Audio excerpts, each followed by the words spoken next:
dernière chose importante, la dernière chose importante, c'est de savoir si il y a une ligne directrice politique à Oh, suivre non, ou à ne non, pas suivre, non, il n'y a des pas de, interdits, il peut y en avoir, non, il n'y des a pas d'intérêt. encadrements, il peut y en avoir. Il n'y en a pas. OK. Il n'y en a C'est pas formidable. parce que c'est moi Oui, oui, vous êtes et- souveraine, c'est formidable. ouais, donc si j'ai envie de parler de quoi que ce soit, il n'y a personne derrière mon dos qui me dit non, parlez pas. Et en plus, la chaîne ne me dit pas ne regarde même pas ce que je leur donne. Elle est obligée de diffuser tel quel parce que c'est une chaîne qui ne contrôle pas non plus. Bon, c'est formidable. On est donc dans la liberté de parole, ce qui est une Exactement, pépite. exactement, exactement. C'est Donc, une vraie pépite aujourd'hui dans l'univers des médias. ah bon, je savais pas. Ah, Donc, je en tout cas, c'est ce que commence. j'observe. D'accord. Non, moi, comme je suis pas allée en France depuis longtemps, je sais pas comment ça se passe, mais je fais comme je veux ici. Je choisis qui j'invite et puis voilà, ça marche très bien. Hier, j'ai interviewé quelqu'un plutôt samedi, pardon, de Nigeria, Oui. auteur Seko, et il a que 21 ans et à 17 ans, il a écrit un livre un- qui, disons, c'est pour encourager les jeunes à croire en eux et à faire ce qu'ils veulent, surtout au Niger où il y a trop de gens qui leur disent vous pouvez pas faire ça, vous pouvez pas faire ça, vous pouvez pas faire ça. Alors son livre, c'est justement pour dire vous pouvez tout faire.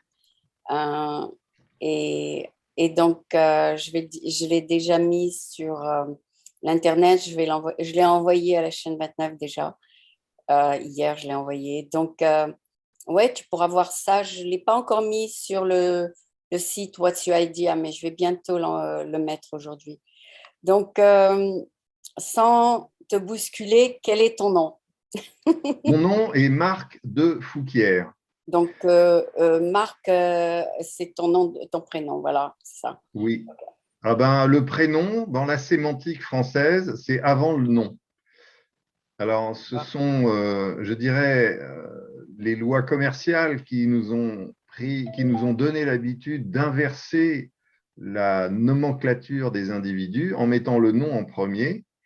Mais tu comprendras pendant cette interview que ma rébellion ne s'arrête pas juste aux événements du moment, mais aussi à ceux du passé. Et je déteste la loi commerciale. Ah, de mettre le nom d'abord, ouais, je On ne sais. met pas le nom d'abord, on met le prénom parce que le prénom, c'est avant le nom. Et il n'y a pas Oui. d'autres règles. Non, non, mais je suis d'accord avec toi, hein. Je suis Oui, d'accord oui. avec toi. J'étais complètement traumatisée en France quand on me mettait le nom de famille d'abord.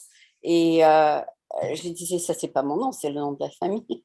Mais Voilà. c'était comme ça dans le business, dans les bureaux, partout. Donc, tu as fait une observation que j'avais complètement oubliée d'ailleurs, depuis que j'ai quitté la France. C'est vrai qu'en France, on disait Guetta Aline, on ne disait pas Aline Guetta. Euh, Et disons que c'est l'usage de l'administration qui s'impose dans la structure commerciale de l'entreprise.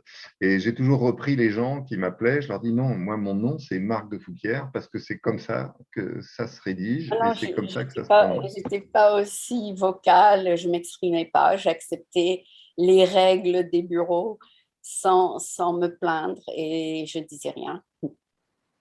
Tu sais, quand on te dit c'est comme ça, ben moi, je disais d'accord, d'accord. Et aussi, oui, c'est vrai que quand j'envoyais du courrier, je mettais le nom de famille d'abord, c'est vrai. Et en général, pour exprimer que c'est le nom de famille et que justement, il n'y ait pas de méprise, car quelquefois, notamment les communautés juives, après la guerre, ont changé de nom parce que c'était trop compliqué et Ah prenaient oui, un oui. deuxième prénom. Ah On est bon. obligé de l'inscrire en majuscule. Et comme on utilise les majuscules avec ce qu'on appelle la casse réduite, qui est utilisée dans le système bancaire, Ah sans bon. les accents sur les voyelles, Ah ça bon. dénature la phonétique du nom. Tu veux dire devant le nom, on mettait DE? Non, ça c'est une particule. Je parle juste, par exemple, si j'étais dans une entreprise et qu'on mettait deux Fouquières en premier, on mettrait Fouquière en majuscule et Et, le E accent grave qu'il y a sur mon nom, on l'oublierait. ah, d'accord. Donc les L'accent grave, majuscules on mettrait, simplifiées d'accord, on mettrait pas l'accent grave sur le I, c'est ça? sur le E. Sur le E, pardon. Et DE resterait en petites lettres, c'est ça? Voilà.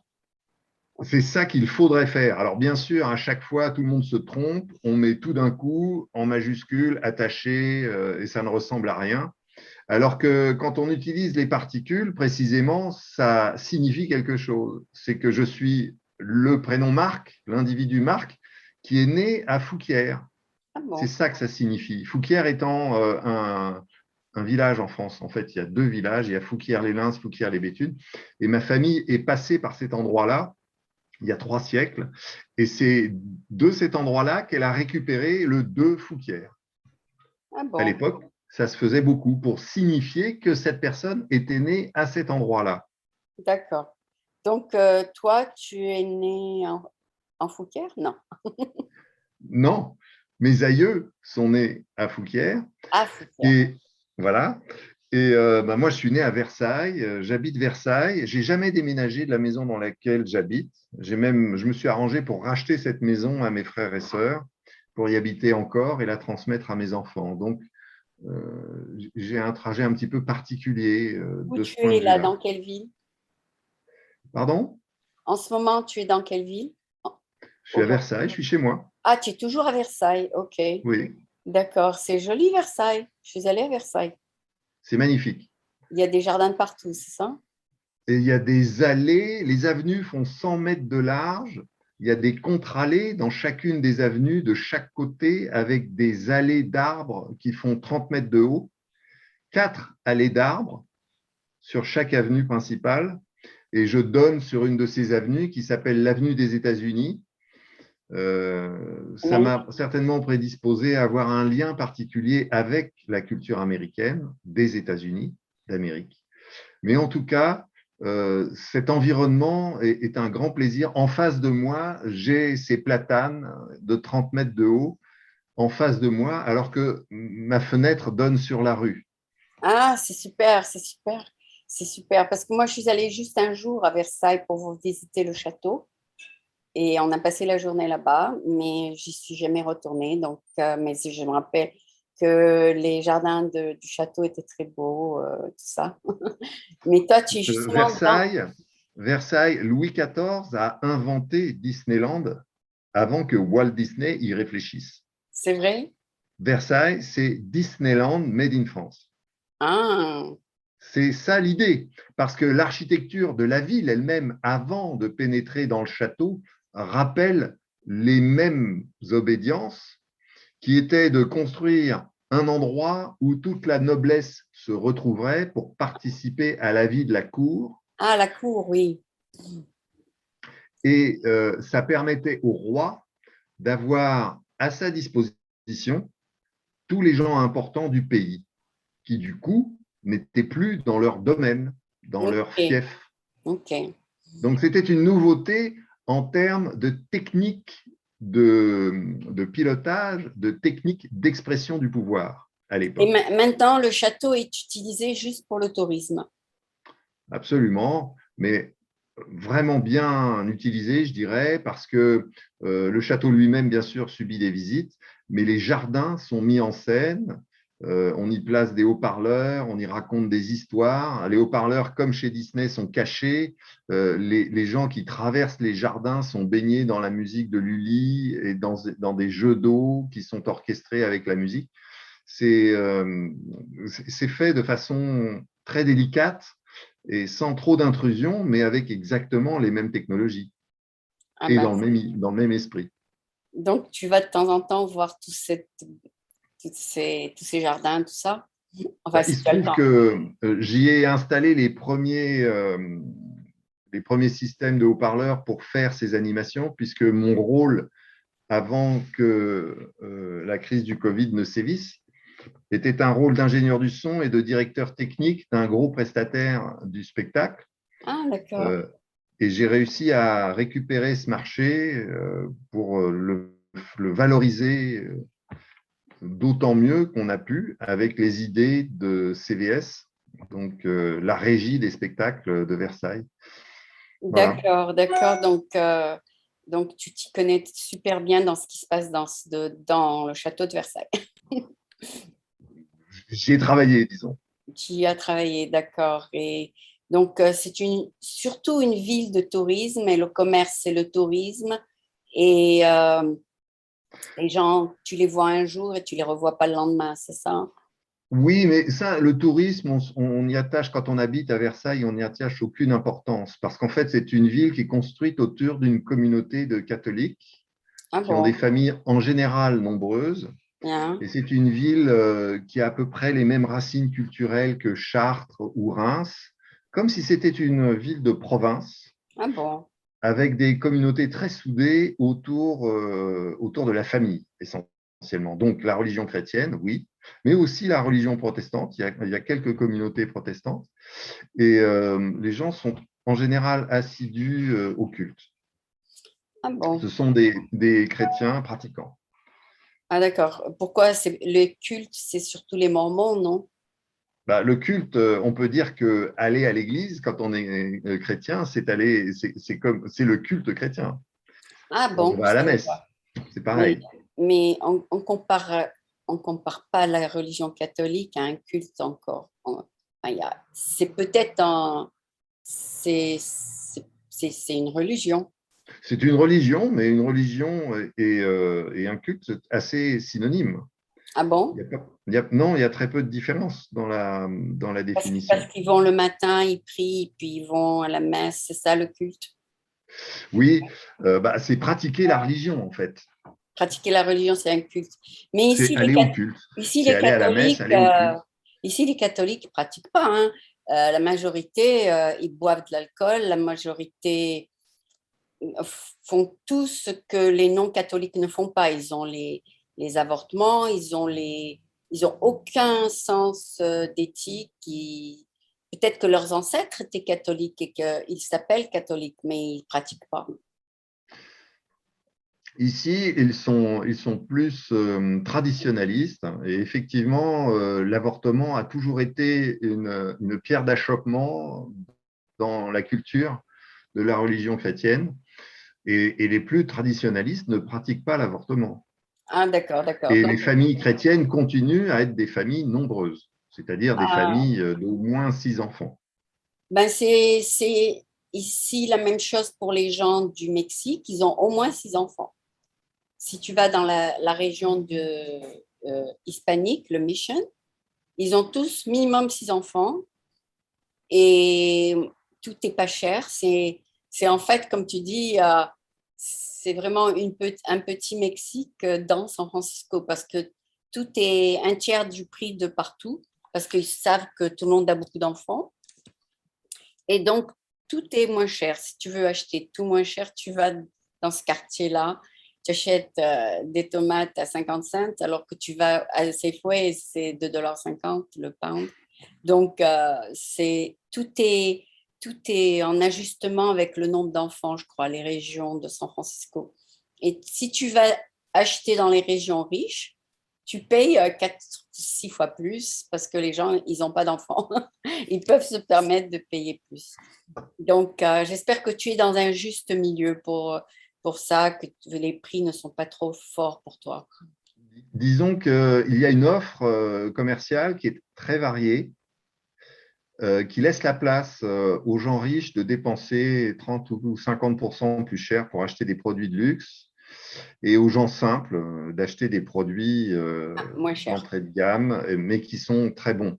Il y a en particulier pour l'alimentation une, une provision locale du département des Yvelines dans lequel Versailles se trouve. Versailles est la partie la plus orientale du département des Yvelines, collée à Paris. Mais le département des Yvelines est très grand, il s'étend sur presque 80 km à l'ouest. Et il y a beaucoup de terres arables, il y a beaucoup de cultures, et notamment de maraîchers. Et il y a beaucoup de produits qui sont faits dans le département et qu'on achète sur le marché. Un marché découvert qui a lieu 3 fois par semaine 3 fois par semaine dans chaque endroit. Donc, il y a 2 quartiers principaux à Versailles. Et donc, tu peux tous les jours acheter des produits frais sur un marché qui ont été cultivés dans les Yvelines, à moins de 100 km de chez toi. Ah, c'est pour ça que tu es en bonne santé, alors, parce que tu achètes tout ce qui est frais dans le marché. Alors, je n'achète, j'ai une ligne de conduite qui est une action politique. En fait, j'ai compris, parce que ma conscience politique s'est réveillée avec la crise du Covid, j'ai compris en réfléchissant qu'il n'y avait pas d'action qui ne soit politique. Ah oui, ton dollar guide ce qui va se faire. Voilà. C'est toi Et qui vas donc, dire. par conséquent, j'ai une ligne directrice pour mes achats. Je n'achète plus jamais rien aux GAFAM. Je n'achète plus jamais rien à la grande distribution. Ah, d'accord. Et j'achète tout, si je peux. Alors, eh bien, ça dépend de l'offre, hein, toujours, dans des circuits courts et en particulier pour la nourriture. Ici, ils ont compris ça. Alors, tous les supermarchés ont pris conscience que les gens achetaient au Farmers Market. Alors, ils ont mis une section dans leur supermarché organique, mais c'est 2 fois plus cher. Mais ils ont compris que les gens veulent des produits frais. Ah, Voilà. bien sûr.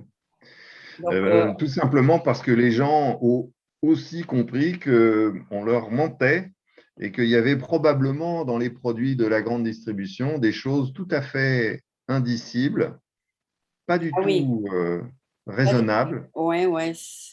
C'est Et, c'est- et c'est voilà, quoi. prendre, disons, take advantage, c'est qu'ils mettent tout ce qu'ils veulent et ils savent que les gens ne lisent même pas les, Voilà. les labels, ouais. Donc, c'est bien que tu as fait ta protestation politique en dépensant tes francs ou tes euros où il faut être le mieux dépensé. Donc, C'est vraiment un acte politique. En fait, la crise que nous traversons m'a donné l'occasion, parce qu'on m'a confisqué mon métier, donc je suis resté chez moi à travailler. À travailler quoi? À travailler les raisons pour lesquelles je me retrouvais seul, sans emploi et sans activité. Et ça a révélé tout ce que je savais, mais que je n'ai pas pu réellement mettre en scène correctement quand j'étais un mercenaire de activité professionnelle pour laquelle je dépensais 15 à 18 heures par jour, tous les jours de ma vie, y compris les week-ends, et qui a un tout petit peu ruiné, entre guillemets, la qualité de l'éducation que j'ai pu apporter à mes enfants, sous prétexte qu'il s'agissait de mon entreprise et du travail que j'y effectuais. Donc, je d'accord. plaçais mon travail et mes clients au-dessus de ma vie de famille, au-dessus de tout, dans la Ah, d'accord. hiérarchie des choses. Et maintenant, tu travailles plus ou tu travailles? Alors maintenant, je travaille à ne plus travailler. Je travaille à réfléchir comment ne plus jamais travailler pour un patron, mais comment travailler pour mettre les gens en lien et être capable de révéler leurs talents sans être obligé de se mettre au service De quelqu'un d'autre. de quelqu'un qui va les inféoder à un pouvoir délétère. Oui, Mon mais travail, c'est de réinformer les gens. oui, mais quand on a 18 ans, on ne sait pas, on suit la foule et on fait ce que les autres font. Et on n'a pas tellement d'esprit critique, on pense que c'est ça ce qu'il faut faire. C'est ça, il faut travailler pour les autres. On est, disons, conditionné à penser que c'est ça. Et puis quand finalement on se réveille, comme toi, on a déjà travaillé pour toute sa vie pour quelqu'un d'autre. Il se trouve que j'ai eu la chance de ne travailler que pour moi et mes associés, que j'aimais bien, et avec lesquels j'ai construit une belle entreprise, avec laquelle on a fait de la croissance à 2 chiffres pendant 30 ans. Ah bon? Donc, je n'ai aucun regret d'un point de vue du bilan économique. Mon regret, il est d'un point de vue du bilan humain. Ah, d'accord. Voilà.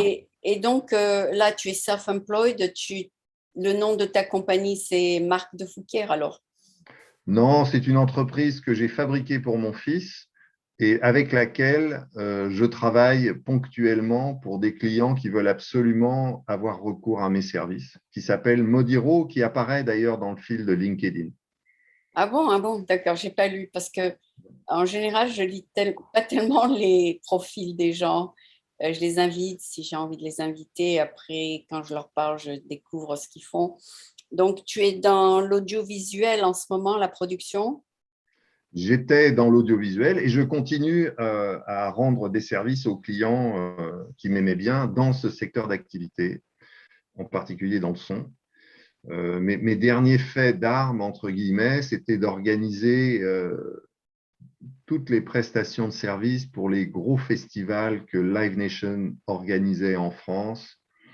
Dans notre festival, le Lollapalooza, Main Square Festival, toutes ces grosses machines avec tous leurs artistes. Mon métier, c'était de construire le dispositif technique qui était susceptible de recevoir jusqu'à 7 artistes sur la même scène, sur 5 scènes différentes en même temps pendant 1, 2 ou 3 jours, suivant le format. D'accord. Et euh, tu travailles de chez toi et puis tu vas sur le terrain avec ton fils, c'est ça? Alors, en ce moment, je travaille de chez moi et sur le terrain et mon fils rayonne sur d'autres secteurs. Lui, il est spécialisé dans l'image. D'ailleurs, le nom de son entreprise, ça veut dire Motion Digital Raw. Ah, c'est le nom de son entreprise. C'est le nom de son entreprise à laquelle je me suis rattaché parce que je ne vais pas beaucoup travailler, hein, c'est clair. Je n'aurai pas une activité professionnelle aussi intense que celle que j'ai eue pendant les 30 dernières années. Et lui, c'est un homme d'image, il a le sens du cadre, il construit des courts-métrages, des reportages. Euh, il en a fait un magnifique sur l'Islande qu'il va essayer de commercialiser, et notamment à base de drones Ah, qui d'accord, il permettent est de allé faire jusqu'en des Islande images assez exceptionnelles et très différentes de celles qu'on voit d'habitude. et il vend ça à la télé? On va essayer. Pour le Ah, moment, d'accord. on n'a D'abord, pas encore fait. d'abord, il fait la production et après, il propose. Alors, il travaille pour plein de petites entreprises. Il fait du montage pour le secteur du sport, notamment, parce que ces gens-là ont besoin de gens jeunes qui ont le sens de l'image extrêmement rapidement, parce Ah oui. qu'il déroge les matchs. Il leur fait une synthèse qui va être diffusée 15 minutes après le match. Et après, il reprend les replays pour pouvoir diffuser les replays dans les journaux télévisés. Ah, Et donc, il fait d'accord, il ça est pour la fédération de rugby. Donc, c'est un métier à la fois intense. intense au moment où on fait. Je dirais, il faut avoir La le sens de la rapide. coupure de l'image. C'est Oui, quelque oui, chose il faut être très rapide. Voilà, c'est ça. Il faut délivrer l'image tout de suite dans les 15 minutes. Exactement. Eh bien, c'est Est-ce bien. que je peux te demander une minute parce que j'ai mis quelque chose à cuire et je voudrais pas que ça brûle. Donc, je vais baisser le D'accord, feu. je te mets en pause alors. D'accord. Tu as bien fait, tu as bien fait de faire une pause parce que je- il fait très chaud aujourd'hui. J'ai dû enlever ma veste. Alors, c'est bien qu'il a pris une pause parce que je vais étouffer ici. Non, mais il fait très chaud aujourd'hui. Je ne sais pas pourquoi. Hier, il a fait froid, il pleuvait. Et aujourd'hui, c'est un nouveau. Tu sais, San Francisco, ça change chaque jour. Tu as été à Berkeley, tu m'as dit, c'est ça? J'étais à San Francisco, j'étais à Berkeley, j'ai travaillé, je suis resté une semaine là-bas, puis j'ai fait Napa Valley, évidemment, Twin Peaks, je me suis beaucoup Oui. baladé. J'ai adoré San Francisco, c'est merveilleux, c'est la ville la plus française. Et les gens, quand on parle français, sont accueillants, ils ont envie d'échanger en français, c'est incroyable. C'est le seul pays au monde où les gens ont envie d'échanger en français, à part en Afrique où ils parlent français, évidemment. Non, oui, on a une communauté dans la baie de plus de 50 000. Bien sûr, beaucoup sont retournés en France pendant la crise du Covid, mais il y a quand même beaucoup qui reviennent là. Surtout qu'on vient d'ouvrir les frontières pour les gens qui viennent d'Europe. Hmm. Donc, pour l'instant, enfin, depuis une semaine ou deux, les gens peuvent revenir à partir de l'Europe. Donc, c'est le nouveau président qui a décidé qu'ils peuvent revenir. Mais je ne sais pas s'ils vont revenir, c'est ça le problème. Le problème, Moi, à leur place, je me méfierais de ce serpent dont la parole est vénéneuse. d'accord, non, parce qu'ils peuvent revenir après ne plus repartir. C'est ça, c'est exactement le sens de mes mots. Oui, oui, j'ai compris. À Non, mais parce l'instar qu'ils de ce qu'on changent, les gens voit se changent. dérouler dans des pays qui étaient, je dirais, des phares de la culture américaine comme Israël ou l'Australie, où c'est l'endroit où c'est le pire à vivre aujourd'hui, Ah bon? globalement, je me méfierais à leur place. Mais bon, en tout Pourquoi? cas, si je devais aller aux États-Unis, j'irais au Texas, moi, tout de suite. Ah, parce que c'est beaucoup plus de liberté, voilà. Bah, tout simplement. Non, mais ici, on est très libéraux, c'est-à-dire les gens font ce qu'ils veulent ici. Oui. San Francisco, c'est la liberté à fond, un peu trop d'ailleurs, un peu trop. Mais je ne sais pas, tu es peut-être resté un mois ou deux ici dans la baie. Non, à chaque fois, je suis resté une semaine, tout simplement D'accord. parce que ça permettait d'amortir le ticket d'avion correctement. Ah, d'accord, d'accord. Mm. Non, mais c'est sympa ici, les gens sont sympas, comme tu dis, bien que le tourisme, ça commence petit à petit. Et depuis le 15, comme je l'ai dit, les gens, bon, n'ont plus besoin de mettre le masque parce qu'il y a de plus en plus de gens qui sont vaccinés. Donc, je suis sûre que tu as été vacciné. Moi, Oui. je dirais que ça ne devrait pas être un sujet de conversation. Non, d'accord, donc c'est privé. D'abord, c'est privé, mais je peux te dire ce que j'en pense. Ah oui, bon, bien sûr. Je crois que le salut ne passera pas par là, c'est certain. Et il est même possible que ce soit un dispositif qui nous amène à un désastre. Oui, c'est-à-dire la cause, la vraie cause, c'est la pollution. La vraie cause, c'est autre chose. Je C'est ne pas le crois pas vaccin. non plus. Tu crois pas? Je ne crois pas non plus. Non. Je pense que la cause est. Surpopulation, peut-être, je sais pas.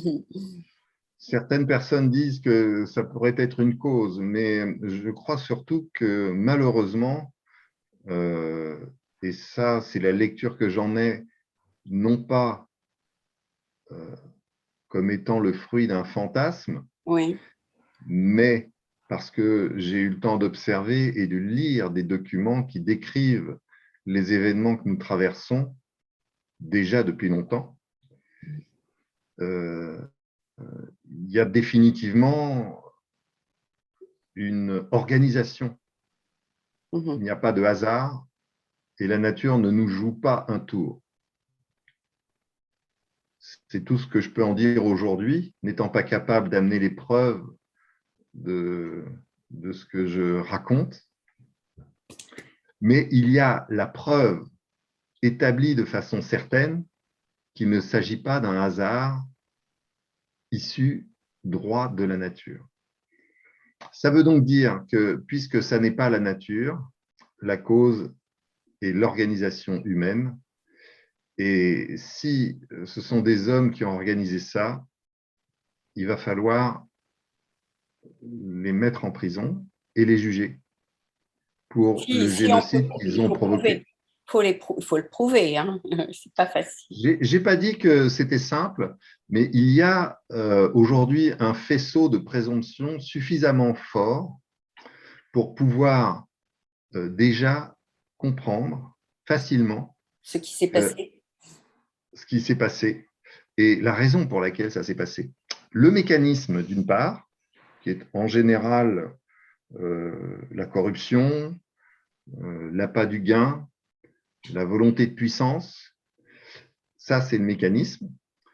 Et le mobile, parce qu'il y a toujours un mobile, c'est la peur que cette petite société de gens qui serait une élite, 1 pour 1 milliard, je dirais, sur Terre, cette élite ait peur que la Terre ne puisse pas supporter les capacités démographiques euh, qui sont en train de s'emballer, c'est sûr, et donc d'appliquer un remède qui soit totalement violent Criminel, ouais. et de ce fait criminel. Non, non, mais c'est vrai qu'il il y a cet aspect et puis aussi le fait que ces gens-là se trouvent dans un pays étranger et on ne peut pas vraiment les poursuivre on ne peut pas les poursuivre parce qu'ils sont bien protégés dans leur pays. Le jour où on pourra connaître les actionnaires physiques de la société Vanguard, on Ouais, pourra les poursuivre. à partir d'un autre pays? Non, non, non, parce que beaucoup d'entre eux sont américains et vivent sur le sol américain. Ah Ce sont bon? des citoyens des États-Unis, beaucoup Ah, d'entre eux. je ne savais pas. Je savais pas. Warren Buffett, par exemple, il en fait partie. Ah bon, pourquoi? Il n'a pas l'air d'être méchant, lui, par contre. Il a l'air d'être très, très, très humanitaire et très Oui, philanthropiste. Mais oui, oui, enfin, oui. George Soros aussi. ouais. On ne sait pas la vraie. Pour aller dans les détails, personne ne sait. Tout est vraiment confidentiel. On ne sait pas vraiment. Il faut prouver. Oui, mais on est bien d'accord. Et c'est précisément cette culture du secret, notamment dans l'actionnariat des entreprises, c'est-à-dire qui possède quelle part de l'entreprise, qui rend les choses difficiles. C'est fait à dessein pour nous confondre, nous, ceux qui cherchons, à savoir qui possède qui. Mais à la fin, ce qu'on peut dire de façon certaine, c'est que Vanguard Group et BlackRock Group possèdent 80% des industries du monde et que dans BlackRock, on va retrouver un actionnariat d'entreprise, mais dans Vanguard, on ne sait pas, puisqu'il n'y a pas d'entreprise, ce sont des porteurs nominatifs, ce sont des êtres humains, ce sont des personnes physiques. Et tant qu'on n'aura pas la réponse à cette question, parce que quand il y a un problème, c'est facile de trouver la réponse quand on suit l'argent, quand on n'aura pas donné une réponse à cette question, on ne pourra pas régler la question de fond, qui est de Mm. savoir qui est responsable. Voilà. Ouais, je vois C'est ça. mon opinion. Hein, Non, mais il y a des gens qui disent que ce sont les gens qui fabriquent les vaccins qui veulent, qui veulent pousser ça, enfin, c'est certain, oui.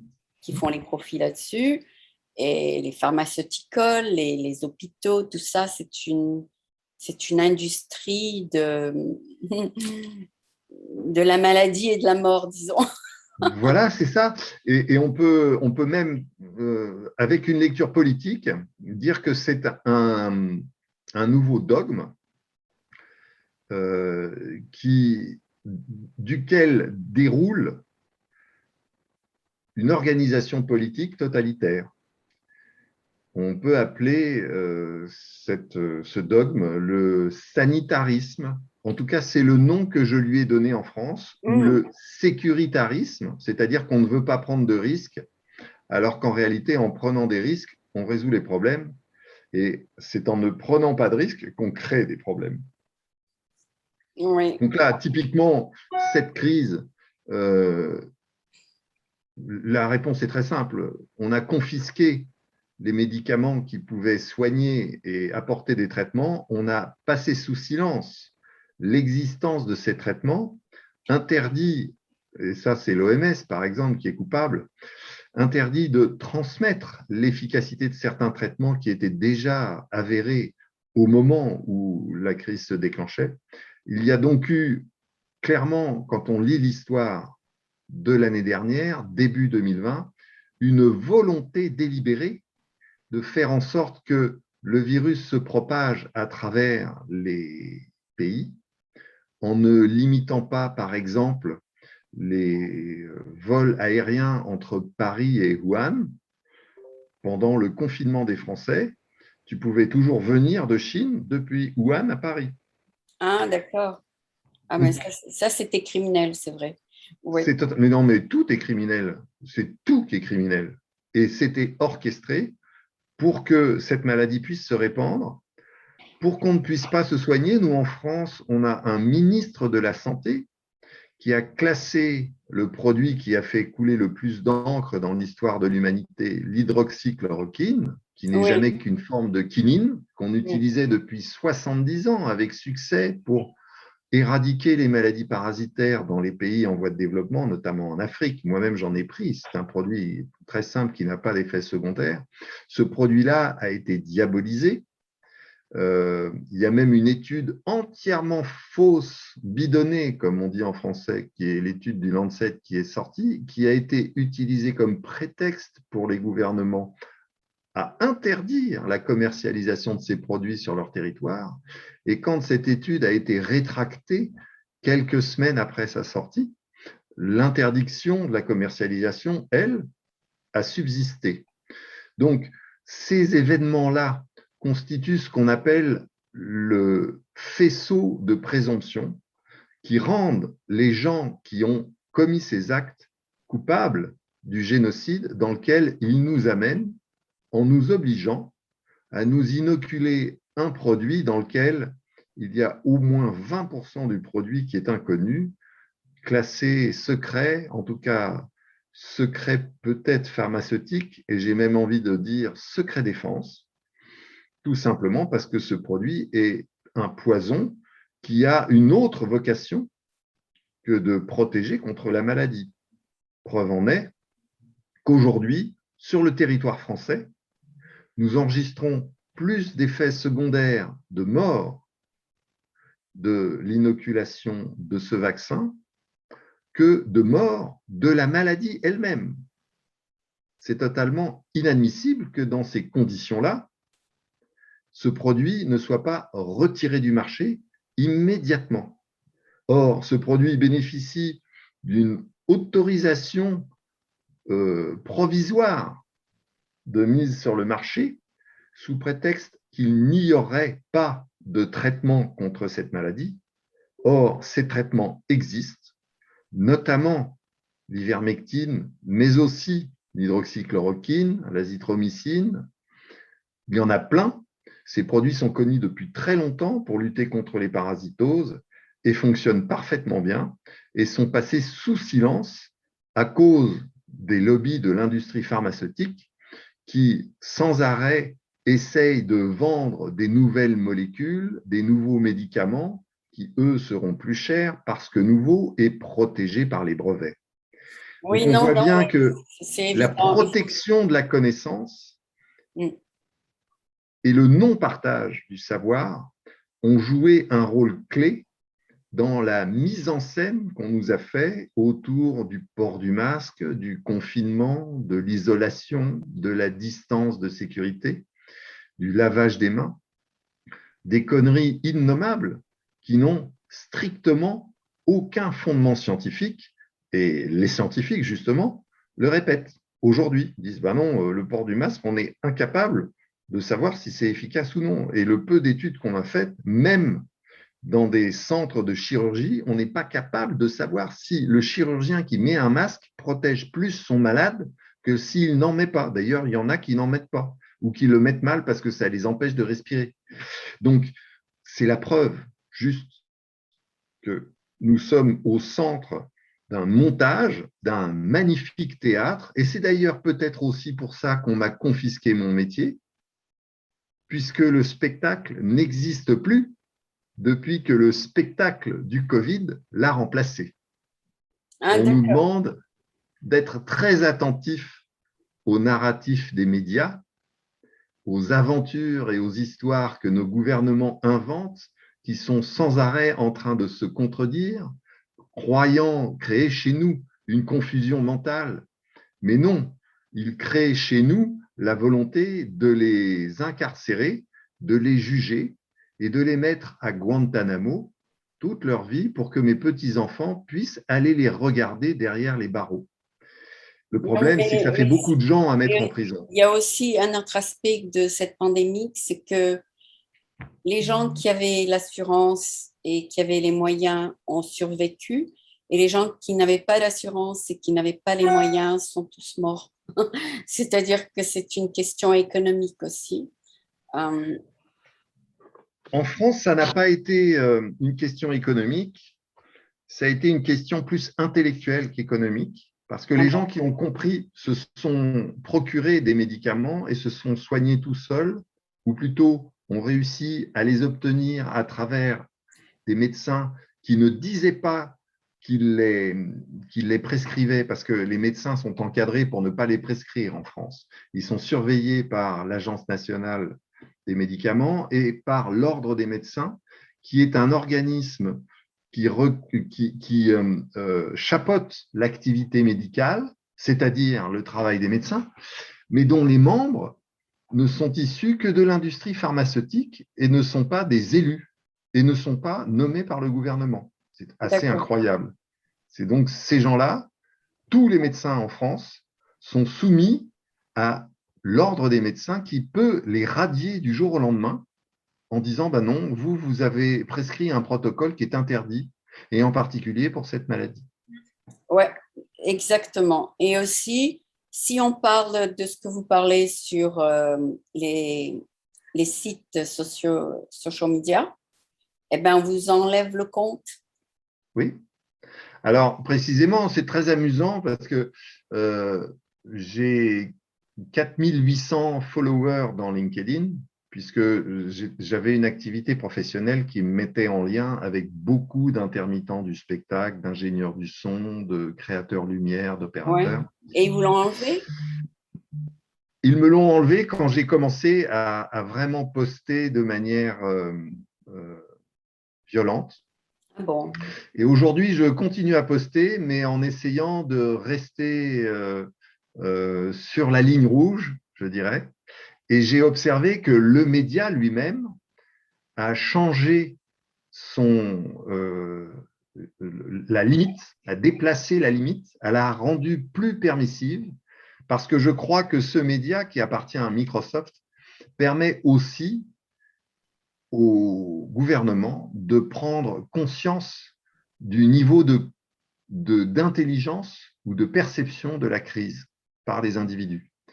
Et donc, cette perméabilité, qui est une vérité pour Facebook, WhatsApp, Instagram, Messenger, on ne peut pas en parler. Sont vraiment des instruments d'État, oui. est aussi vrai sur LinkedIn. Et donc, j'aime beaucoup travailler sur LinkedIn parce que c'est un média qui a un double langage. Oui, et aussi, ils n'enlèvent pas votre compte aussi facilement que Facebook. C'est-à-dire, ils sont beaucoup plus ouverts que Facebook. Ils vous l'enlèvent tout de suite. Oui. Ils ne veulent pas que vous parlez de ça du tout. Et d'ailleurs, dès que vous mentionnez quelque chose là-dessus, ils vous donnent un warning. On dirait que le robot détecte certains mots et vous envoie un warning de ne pas en parler. C'est drôle, ça. Oui, il n'y a pas de doute. L'intelligence artificielle est mise à contribution pour nous empêcher d'exprimer nos idées. C'est très clair. Et ça devrait nous alerter. Ça devrait simplement alerter les autres qui n'ont pas compris pour leur montrer qu'on est vraiment en train de rentrer dans un régime dictatorial. On est censuré. Ouais. Et ce régime est très proche de ce qu'Aldous Huxley et George Orwell décrivaient dans leurs romans dans les années 50. Hein. Le meilleur des mondes et 1984 restent des romans de prédiction autoréalisatrice. D'accord. En France, par exemple, notre président a fait une commission qui s'appelle la commission Bronner, qui va vérifier l'intégrité de la pensée des Français. Ah bon? Dans 1984, ça s'appelle le ministère de la vérité. Et donc, notre président qui se réclame du siècle des Lumières, notre président est un ventriloque. Notre président se rapproche des belles images et des bonnes idées pour les faire parler à sa place et récupérer, entre guillemets, les gens qu'il aura fascinés, pour lesquels il aura fait un beau spectacle, et les mettre dans son corps électoral. Notre président est un manipulateur, c'est une personne douée d'une qualité de manipulation de communication très puissante, et il n'est pas arrivé là par hasard. Il a été isolé, il a été repéré par Jacques Attali en particulier, qui est le franc-maçon le plus élevé de France. Ah bon? C'est lui, oui, c'est lui le chef du Grand Orient de France. Et c'est lui qui l'a éduqué. Son coach étant sa femme qui lui a fait en même temps son éducation sexuelle à partir de 14 ans. Et donc, il lui a démonté la tête, entre guillemets, et l'a transformé en petit roi, en lui donnant tout ce qu'il pouvait imaginer avoir d'une femme alors qu'il ne l'avait même pas désirée. Le pauvre, je pense qu'il doit avoir une activité, une vie sexuelle terriblement complexe, mais je ne pleurerai pas sur son sort. Tout ce que je peux en dire, c'est que c'est un dangereux malade et que son seul rôle comme chef de l'État, c'est d'ensorceler, d'endormir, de capter les gens, d'utiliser ce qu'on appelle la magie noire pour pouvoir faire parler des concepts à sa place, Ah bon? s'approprier les réseaux sociaux en prenant les meilleurs des réseaux sociaux en France qui font des millions de vues et en les faisant jouer dans le jardin de l'Élysée, s'approprier le concept de Jeanne d'Arc, il l'a fait pour l'élection présidentielle en 2016, pour voler l'électorat de Marine Le Pen. Je n'avais pas envie de voir Marine Le Pen diriger la France, hein, mais la technique était vraiment odieuse et elle a très bien fonctionné. Ah bon? Oui, non. S'approprier les anciens combattants en allant rendre hommage aux anciens combattants. Toutes les techniques de ce président sont des techniques de spectacle. Ce sont des techniques qui consistent à récupérer l'attention des gens, les capter par un message audiovisuel et faire en sorte qu'ils croient dans la doxa euh, et qu'ils votent pour lui. Et tu as Et voté pour lui, malheureusement, toi? ça a pas mal marché. On peut même dire qu'aujourd'hui, ça a marché parce que la difficulté de cette crise, c'est qu'une fois que les gens ont été assez croyants, assez, comment dire, obéissants, Oh, gullible, gullible.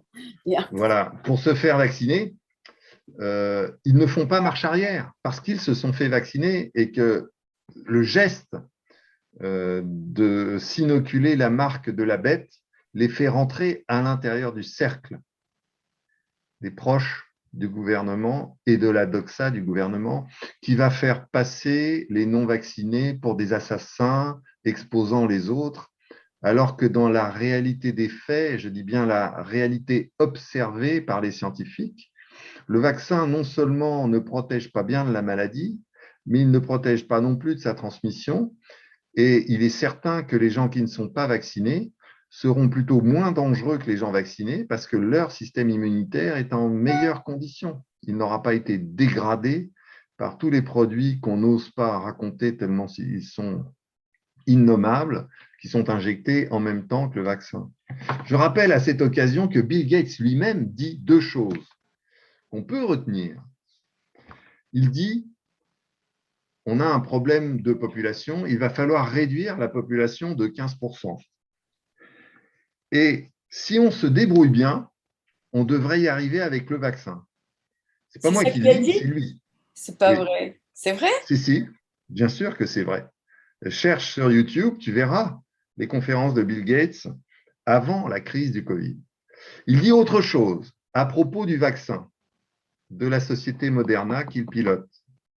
Il dit que ce vaccin agira dans le corps humain comme un système d'exploitation auquel on pourra donner des fonctions. Ça veut dire quoi? Ça veut dire qu'on est probablement, avec les multiples doses que nous nous faisons injecter, nous sommes probablement en train de construire à l'intérieur de nos corps une plateforme d'accueil aux modifications du génome que nous allons recevoir à l'avenir. Ah, ça, Voilà. c'est dangereux, ça. Et oui, et c'est très dangereux. Et je pense que si nous l'avions lu, nous l'avions compris avant de rentrer dans le processus de la vaccination qui nous était présenté comme une libération pour revivre après les confinements ce qu'on nous avait confisqué comme temps, si on nous avait vraiment dit la vérité, jamais nous n'aurions été dans la vaccination. Et malheureusement, les gens simples, les gens qui sont accrochés à leur volonté de vivre, les jeunes en particulier, à qui il est insupportable de se voir confisquer une année d'activité, une année de transport, de déplacement, de voyage. C'est insupportable, on est bien d'accord avec ça. cèdent au chantage parce qu'on leur a tordu le bras dans le dos et se font inoculer cette cochonnerie qui est un poison et qui les empêchera d'avoir des enfants. Voilà la fonction du contrôle de la population, plutôt la fonction réalisée de dépopulation. Comment ça se fait Pour que... mémoire, on peut rappeler que Bill Gates, avec la fondation Bill et Melinda Gates et la société Moderna, travaillent depuis plus de 10 ans sur des vaccins qui permettent le contrôle de la natalité. Pareil, c'est dans le domaine public. Il suffit de chercher vaccin, contrôle de la natalité dans Google. Il y a tous les articles à disposition. Oui, mais les gens qui se sont vaccinés ont quand même des enfants tous les jours, là.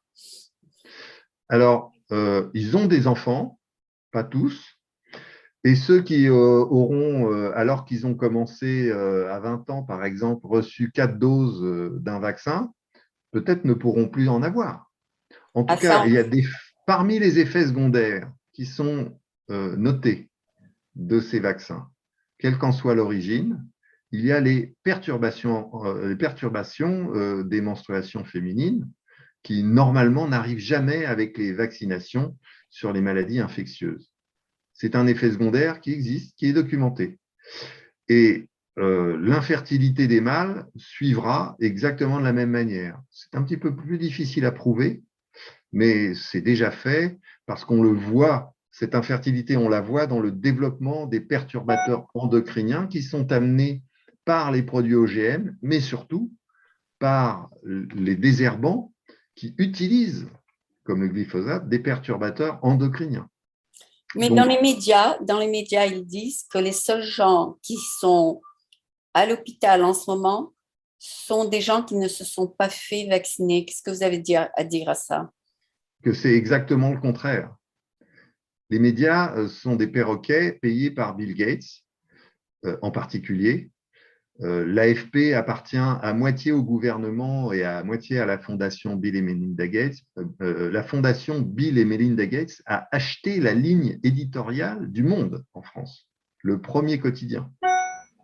Et donc, Lequel? l'information qui est diffusée à l'agence France-Presse est reproduite comme des perroquets dans toute la presse mainstream en France. Ils sont propriétaires de la France Presse? Non. C'est le gouvernement qui en est propriétaire, mais le gouvernement fonctionne avec la fondation Bill et Melinda Gates pour le contrôle de l'information. Il faut comprendre qu'il n'y a que 3 agences d'information dans le monde et qu'elles sont sous le contrôle des gouvernances mondialistes. L'agence France-Presse, Associated Press et Reuters. D'accord. Quand ces agences-là sortent une information, on la trouve sur les 3 continents. La même information, avec quelquefois les mêmes photos et la même mise en page et le même texte. Il y a juste une traduction entre les deux. D'accord. Donc, ça, c'est tout ce que vous venez de dire, c'est approuvé, bien sûr. C'est un C'est peu... factuel. En fait, si vous faites la recherche vous-même, et je vous enjoins à la faire puisque vous êtes bilingue, vous allez voir à quel point l'information est distillée de la même manière. L'information qui est, par exemple, qui concerne l'Australie, qui vous parvient, est la même information qui parvient dans les médias mainstream en France. Ah Et la bon. vraie information, on la trouve sur les sites de réinformation et dans les réseaux sociaux qui ne sont pas contrôlés ou pas surveillés. C'est-à-dire, on va la trouver, mais Est-ce que vous pas sur Facebook. avez, est-ce que vous avez le droit de faire un documentaire là-dessus en France? Est-ce que Oui, ça s'est fait. vous avez la Et liberté d'expression? celui qui l'a fait, il y a des gens qui ont fait des documentaires et ils se sont fait défoncer par la presse. D'accord. D'abord, Mais ça a été déjà fait, ce que vous venez de dire. oui, Ça a été au déjà moins 3 fait fois. et ça a été publié Oui, bien sûr. et le financement vient d'où? Les financements sont des financements participatifs, toujours.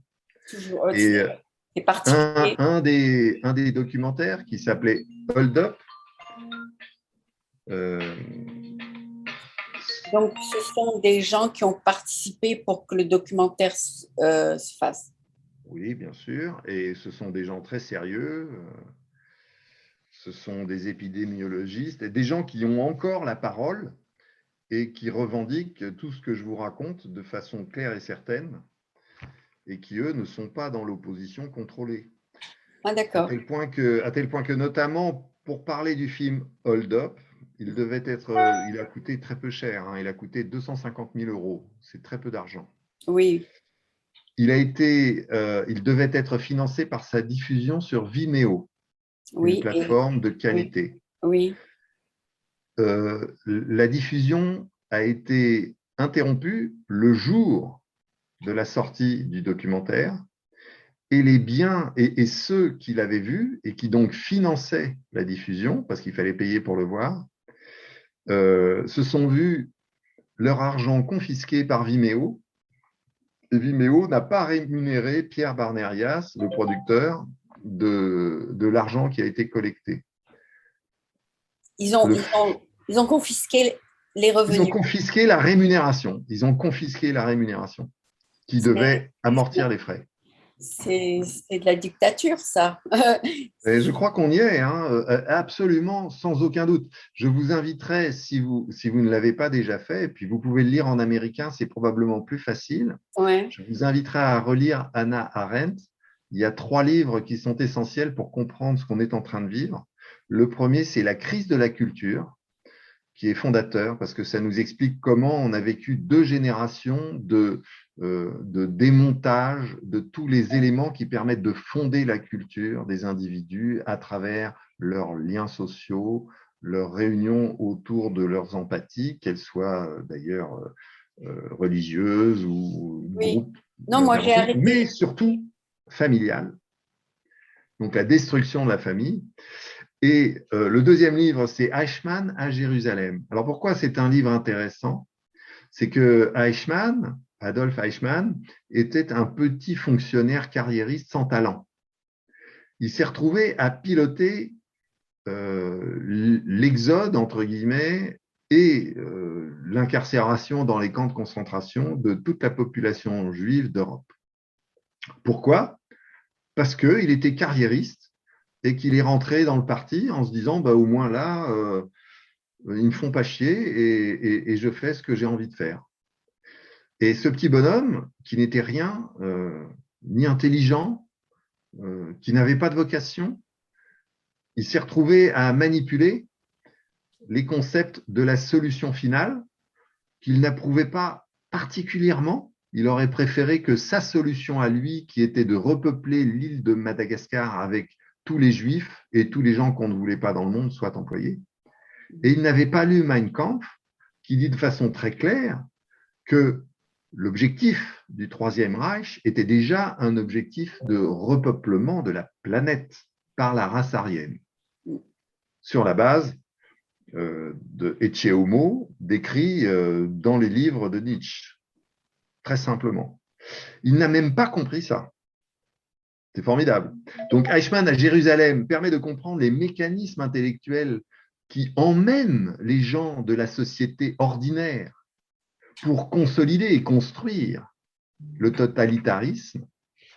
Et le troisième livre, c'est le totalitarisme, qui décrit très bien à la fois le totalitarisme hitlérien et le totalitarisme stalinien de la révolution russe. Hannah Arendt s'est arrêtée à la révolution russe. Elle dit elle-même qu'elle aurait bien couvert la révolution maoïste, qui est la révolution la plus intéressante puisque c'est la plus proche de nous, sauf qu'il n'y a pas de documentation pour pouvoir le faire. C'est-à-dire qu'on ne peut pas aller chercher dans des archives, on ne sait même pas s'il y en a et si les informations ont été consignées. Pour mémoire, la révolution, le totalitarisme du Troisième Reich, c'est entre 4,5 millions et 8 millions de morts parmi la population juive, mais aussi parmi la population non aryenne. Les Roumains, les Slaves, les Scandinaves, tout ça, c'était des bons à rien. On les tuait exactement de la même manière que les Juifs. La révolution socialiste, c'est 38 millions de morts, et Solzhenitsyn a été un des témoins les plus intéressants. On peut relire Solzhenitsyn pour comprendre les mécanismes à l'intérieur des camps, c'est formidable. 8 millions pendant les révolutions actives et 30 millions de morts pendant la période que Staline a pilotée. Il a donc consolidé les mécanismes de génocide qui étaient inscrits dans ce régime totalitaire. On peut s'attendre aujourd'hui, avec le Quatrième Reich, ce que j'appelle le Quatrième Reich, c'est donc notre révolution, entre guillemets, sanitariste, sécuritariste d'aujourd'hui, organisée par le nouvel ordre mondial. On peut s'attendre à plusieurs milliards de morts, car les 15% de réduction de population, comme chez tous les satanistes, il faut les lire à l'envers. Ce que ces gens-là ont envie de faire, c'est de réduire de 85% la population des humains et de garder les autres en esclavage avec des techniques de manipulation mentale en leur mettant des implants qui vont modifier leur génome.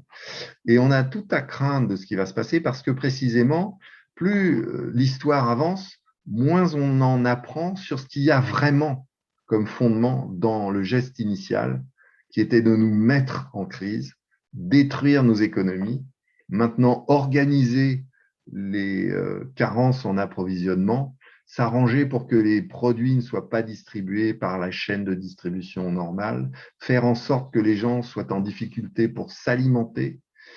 C'est la deuxième phase. Le deuxième acte commence par là pour nous amener plus tard vers une lecture, je dirais, écologique, en nous expliquant que c'est de notre faute, on est trop nombreux, il faut qu'on s'occupe de réduire nos émissions à effet de serre, il faut qu'on s'occupe de réduire notre empreinte carbone, il faut qu'on s'occupe d'arrêter de se déplacer parce que ça consomme de l'essence et des énergies fossiles.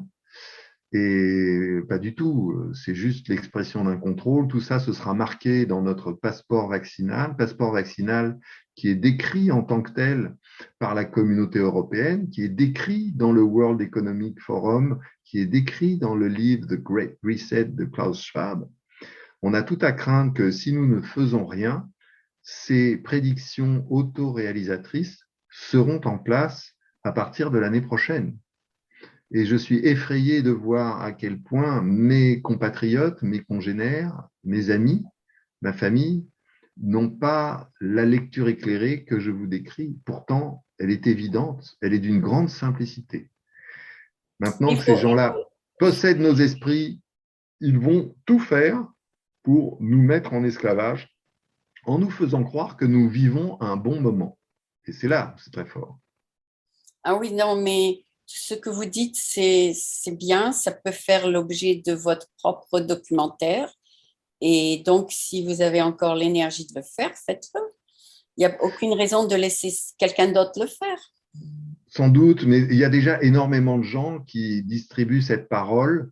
Je n'ai pas vocation à rajouter une parole supplémentaire. Je mets mon énergie à prévenir les gens qui sont encore en position de pouvoir faire changer les choses, c'est-à-dire nos parlementaires, nos sénateurs et certains chefs d'entreprise que je connais. J'essaye de les invectiver directement pour leur faire comprendre l'ampleur de la situation.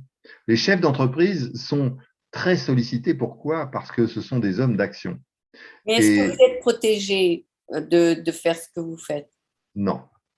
C'est-à-dire, On ne peut pas se protéger. On ne peut pas se protéger. Aujourd'hui, on ne peut plus se protéger. Il n'y a pas d'anonymat. Ça n'existe pas. non, mais si vous dites que vous êtes en contact avec les sénateurs, etc., ça peut aller à un autre niveau et vous pouvez peut-être être en danger. Je ne sais pas. Moi, Pour le moment, je le fais de façon anonyme avec eux.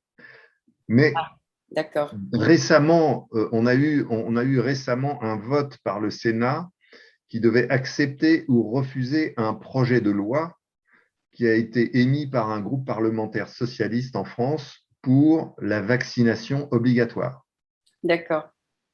Et donc, je me suis permis d'écrire à tous les sénateurs pour leur expliquer dans quel cadre cette vaccination allait s'installer et quel était son objectif. Son objectif, c'est le contrôle social à travers ce fameux passeport vaccinal qui s'appelle aujourd'hui passe sanitaire, qui porte des noms différents dans tous les pays du monde, mais dont la vocation à la fin est de pouvoir identifier les individus d'une part et les doter d'une carte de liberté à point.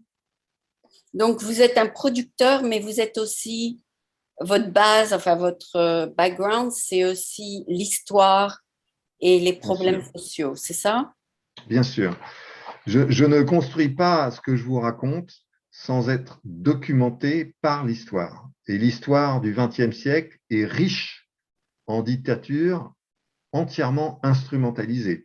Les États-Unis ont été les inventeurs de ce montage et ils le sont encore aujourd'hui avec tous les membres du Deep State. Ils ont commencé par assassiner le président Kennedy parce que le président Kennedy avait fait un très beau discours, comme celui d'Eisenhower d'ailleurs, expliquant qu'il fallait arrêter complètement et que ce n'était pas possible de continuer à laisser l'industrie de l'armement piloter la politique étrangère.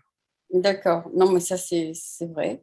OK. Donc, mais je ne sais pas ce que vous avez déjà produit, mais lorsque vous étiez jeune, vous avez produit des documentaires sur quel sujet? Je n'ai jamais produit de documentaire personnellement, j'ai fait des prises de parole dans des réunions. Ah, d'accord, d'accord. Parce que je croyais que vous étiez un producteur Non, non, de non. films. Non, non, non. Mon fils est un producteur de films, oui. Mais D'accord. je ne le mets pas à contribution pour propager des idées qui ne sont pas les miennes. Finalement, D'accord. je fais la déduction que plein d'autres gens font dans notre milieu, qui est de constater, malheureusement, qu'il y a un ouvrage organisé qui pilote les malversations qui sont faites aux populations aujourd'hui. D'accord. Je crois que on va faire la deuxième partie en anglais, disons, dans Oui, 45 minutes, parce que j'ai plein d'appels là. et bien sûr. Et je vous envoie une autre invitation et ça vous permettra de prendre un break D'accord. parce que de parler pendant plus d'une heure, ça vous êtes fatigué, non? Mais C'est toujours intéressant quand on a l'occasion de prendre le temps d'expliquer, mais c'est sûr que ça vous me n'êtes pas fera... fatigué? Vous Non, je ne pouvez suis pas fatigué. continuer? Je peux continuer, mais je peux faire un break et continuer après. Faites à votre convenance. Non, non, mais parce que je veux pas que vous venez de préparer à manger, vous devez aller manger, non? Je sais pas. Non, non, j'ai personne là en ce moment à la maison et j'ai tout préparé. Je voulais juste que ça ne brûle pas. Ah, d'accord, d'accord. Je pensais Alors, que... si on fait ça, c'est très bien parce que moi aussi, mon téléphone a sonné 3 ou 4 fois. Je vais donner des coups de fil et on se retrouve plus tard. Il n'y a pas de problème. D'accord, d'accord. Donc, ce qu'on va faire, parce que c'est lundi matin, Oui, tout le monde appelle. ben oui. Donc, on va faire ça, disons, dans 45 minutes. Je vais les rappeler là parce que j'étais au milieu d'un appel. Hmm. Et puis, on fait ça en anglais dans 45 minutes et je vous envoie une invitation. Laissez votre LinkedIn open. Oui, il est D'accord. ouvert. D'accord. Je vous rappelle tout de suite alors. Très bien, Aline. Enfin, Merci je vous beaucoup. envoie. OK. À Oui, bientôt. à bientôt. Au revoir.